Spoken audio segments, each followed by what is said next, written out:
Delroy singing a long time, long before I was in the business. I think he's a great artist, as he'll tell you for himself. He can tell you more about himself than me.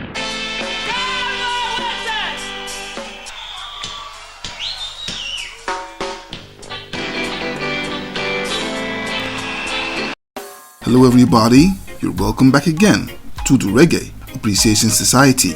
Reggae fans always celebrate the lovable genius of reggae's crown prince Dennis Brown, or the smooth and imperious swagger of the cool ruler Gregory Isaacs. But there are never ever enough accolades showered on the cool operator and original boy wonder of Jamaican music in the fabulous Delroy Wilson. That lovely island has produced more than its fair share of child superstars who have punched above their weight, but it was the very first breakout child star in what was a super competitive industry. The first prince of Studio One and the first protege of Coxsone Dodd. He made his debut at the very dawn of 1960s, even before the likes of other popular child stars like Freddie McGregor and even Dennis Brown. Blessed with a superb voice that was smooth, emotionally rich, and exquisitely soulful, he was indeed the number one inspiration behind Dennis Brown's famous vocal technique and singing style, with the Crown Prince praising him as his single greatest influence. And in his own words, the first one to show us that a young boy could be a king in this business. As a wee 12-year-old, he was among the foundational voices of the ska era and a major player in that sound's evolution into rocksteady and eventually the throbbing heavy rhythms of reggae. It's one thing for the fans to adore an artist's voice, but it's spectacular and remarkable when that same artist is also adored by his fellow artists and looked up to as the blueprint of who they want to be. In Delroy Wilson's case, he was hailed as the singer's own singer and celebrated as the cool operator of reggae music.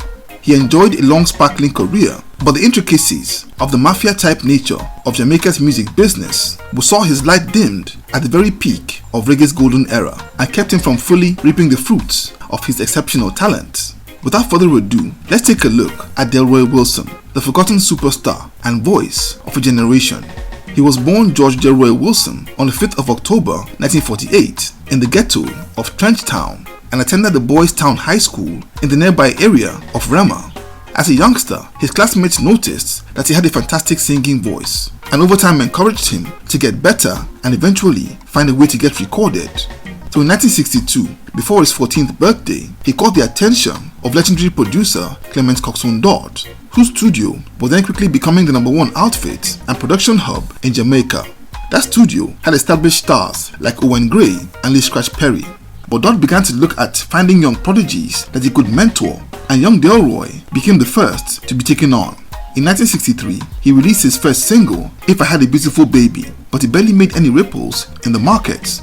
However, it would be a diss track called Spit in the Sky that became an underground smash hit in the sound systems and his first breakout hit. That track was aimed at Coxsone Dodd's former employee in Prince Buster, and Buster would respond to Dodd and Delroy Wilson with a song of his own called Bad-Minded People. And that clapback inspired the ferocious response in the single Joe Lies, which not only won the exchange, but backed Delroy Wilson his first chart hit at the young age of 14. He would over the next few years unleash a slew of hit singles like Prince Pharaoh and his debut album I Shall Not Remove in 1966.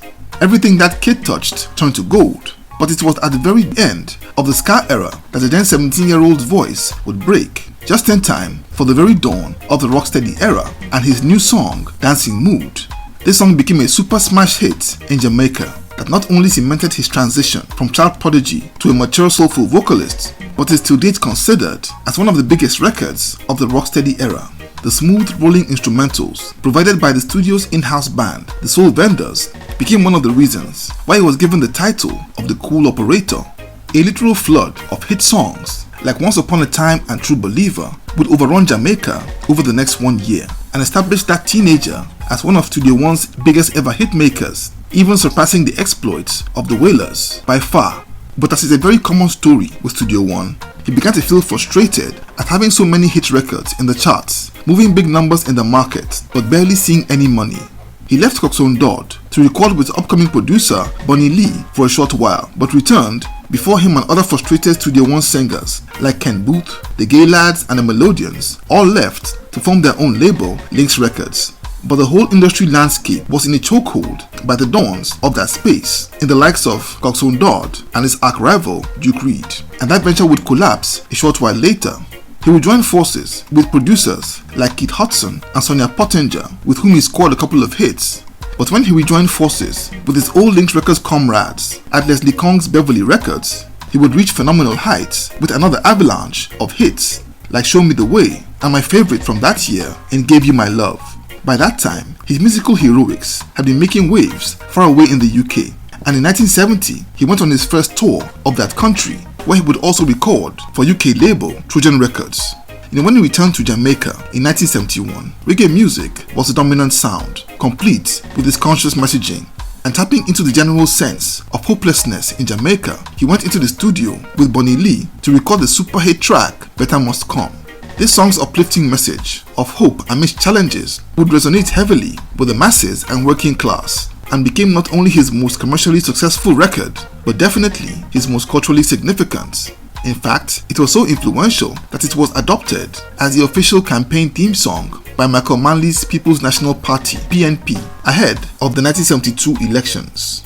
It helped define that era's optimism for change in the country and assisted Michael Manley to a landslide victory at the polls. He would continue to record for a retinue of producers in what was the peak of the Roots era, and he would show his versatility as his soulful, emotionally turgid voice would do wonders on excellent tracks like the heavy Afrocentric Nyabingi-led masterpiece Addis Ababa for producer Keith Hudson, and the hit song Rascal Man for 90 The Observer. One thing about Delroy at this point was his prolific output of brilliant work for many producers. He was a very hard-working and busy artist and would score hit after hit until the end of the 1970s. But Jamaica's recording industry was a very unforgiving and exploitative place, and if we didn't have proper management, it could mean even worse and an endless grind with little to show for it all. And that's why by the dawn of the 1980s, he would record a dip in his fortunes with the rise of a new juggernaut in the form of dancehall. He had ridden and mastered the waves of ska, rocksteady, and reggae with absolute ease. But the dancehall scene was something entirely different for the veteran crooner, and he would struggle to bag hits for several years. However, by the mid-1980s, at the very dawn of digital dancehall, he made an unlikely comeback with the smash hit and dance floor filler Don't Put the Blame on Me that was produced by King Jammy. He would record intermittently for the remainder of that decade, but every time he stepped in the studio and put his voice to wax, it was always epic. By 1994, it had been 3 decades since he had burst onto the scene at the age of 13, and he was given official recognition by the island's government with a plaque awarded to him by Prime Minister Patterson. He would record sporadically into the 90s as he was then struggling with very serious health problems, which had been made worse by the use of alcohol.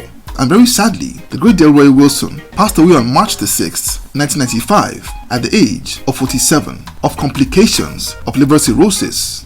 He was awarded a posthumous Order of Distinction by Jamaica's government in 2013 and is still getting discovered by new generations of reggae fans year in year out, who are continually mesmerized and blown away by his amazing voice and talent. It saddens me that this man didn't get the financial rewards that he more than deserved in his lifetime, but I'm at least comforted by the fact that he's getting more and more recognition as truly one of reggae's greatest singers with the passage of time. So there you have it. Thank you for watching this video today. Please leave a like, subscribe, and until next time, Jah bless.